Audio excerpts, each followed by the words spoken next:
Assalamualaikum warahmatullahi wabarakatuh. Saya Kirdam Firdaus bin Kowin, wartawan TV PSS SK Kamil 2. Hari ini kita berada di Majlis Iftar Ramadan SK Kamil 2 2025 bersamaan 1446 Hijrah. Dengan kerjasama Masjid Al-Musinin SK Kamil 2, jom kita sama-sama meraihkan kemeriahan Majlis Iftar Ramadan kali ini.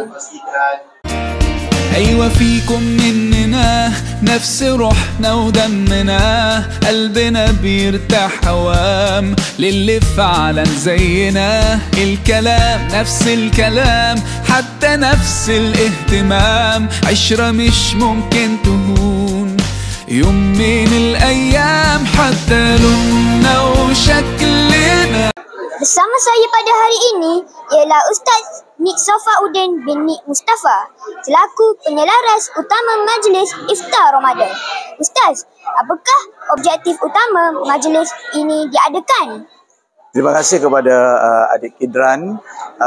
Sebenarnya Majlis Iftar Ramadan peringkat Sekolah Kebangsaan Kamil 2. Kita anjurkan yang pertama untuk merapatkan hubungan silaturahim di antara warga guru, PIBG, keluarga-keluarga dan seterusnya kita nak meraihkan kedatangan bulan Ramadan dengan kita menganjurkan untuk majlis berbuka puasa bersama-sama. Terima kasih Ustaz.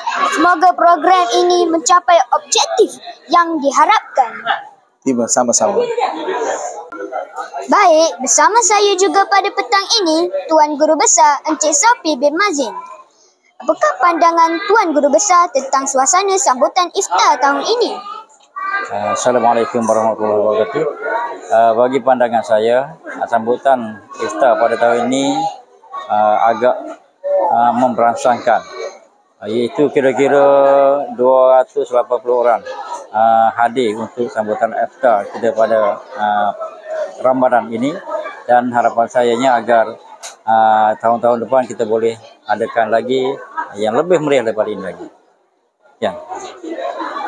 Terima kasih Tuan Guru Besar.